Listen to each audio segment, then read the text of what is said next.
Thank you, Chair. I just want to cover a little bit on the impact of these changes in Figure 5. On page 23 of the report shows that the loss of direct payments in the east of England will see a reduction in net profitability nearing 50%.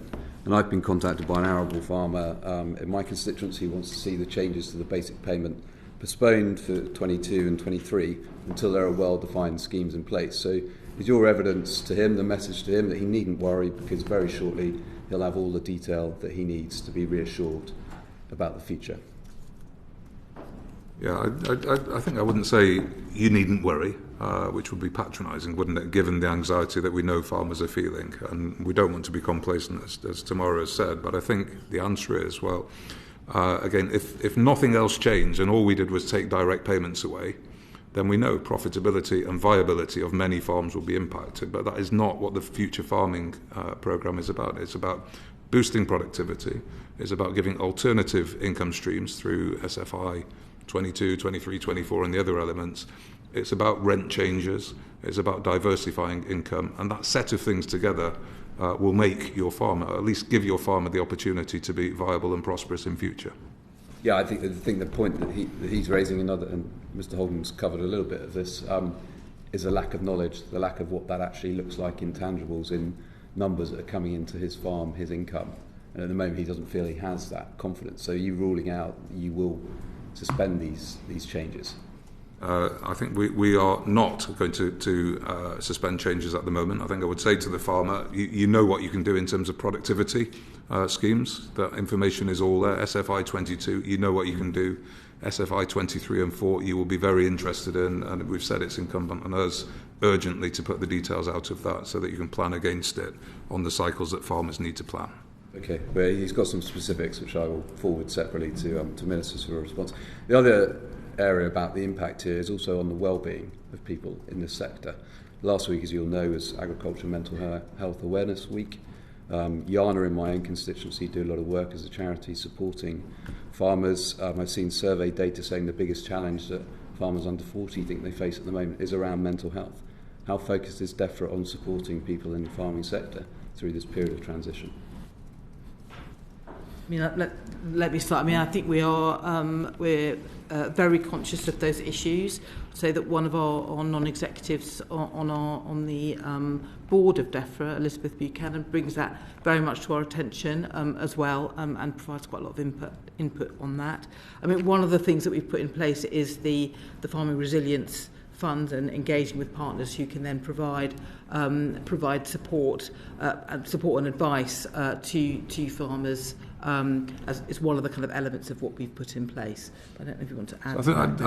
I think that it's a real issue. It's a real concern for us. I personally have been passionate about the Farming Resilience Fund, which reaches those farmers who are going to be most impacted, works with them on a personal basis with trusted advisors, and helps them to move forward and to adjust. So that's a really, really important part of our programme. We don't talk about it as much as environmental land management, but very important. And it can steer people and it can help them into those other income streams like SFI 22. We also work very closely with the farming charities as well. And I think, Paul, you have very strong connections at RPA with the farming charities, and you have a good understanding of the situation and things that we need to do to address that on the ground as they occur.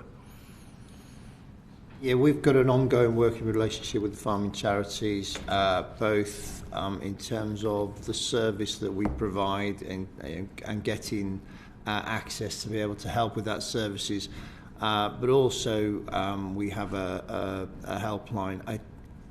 I can come back to the point that I don't underestimate the anxiety that's there in terms of the size of the change that potentially lies ahead, and I would stress again that the range of measures, the package of measures.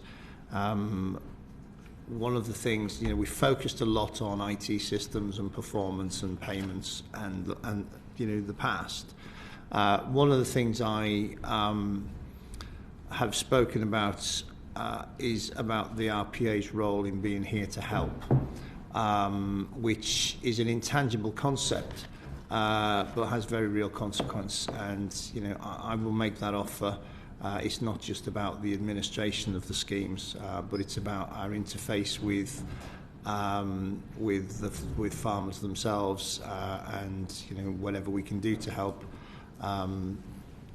Mr. Holden's talked about visits to constituencies, putting ourselves out there. Whatever we can do to help, we will.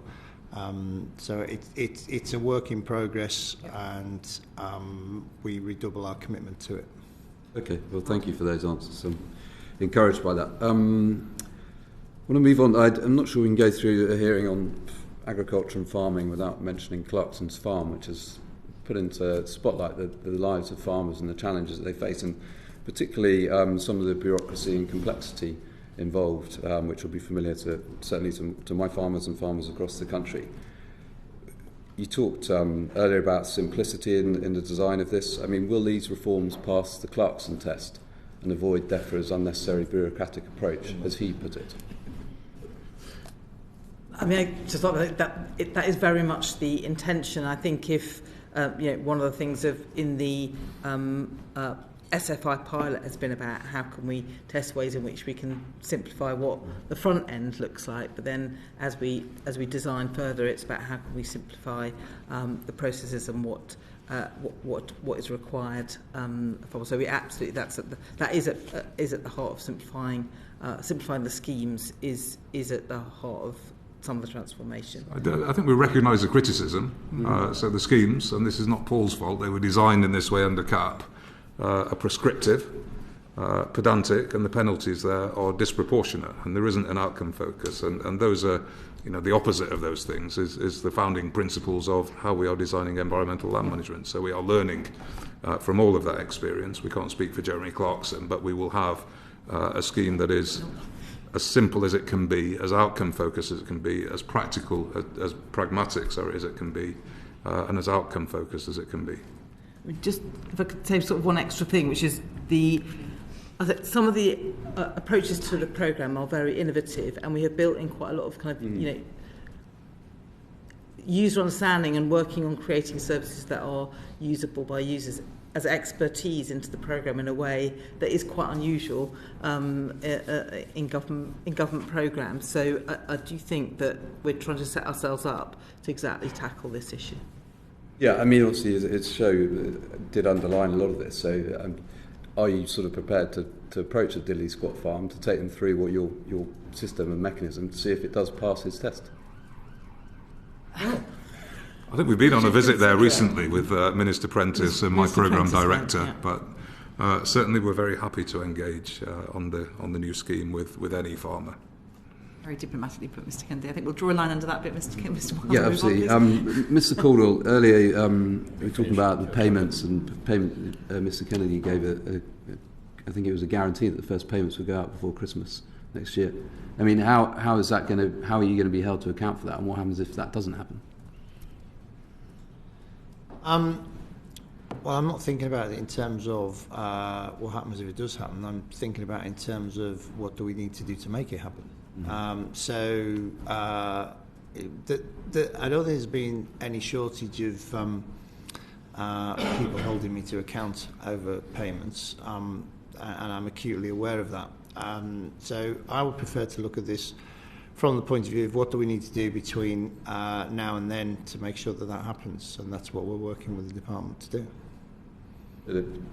Farmers have memory. If this doesn't happen, and you're putting all the things in place because you want it to happen, but how are you held accountable? How's DEFRA holding the RPA to account if the first payments are not made by Christmas next year? Who is in the firing line for that? And how are we holding them to account? So I am responsible for the RPA in DEFRA. I'm Paul's line manager.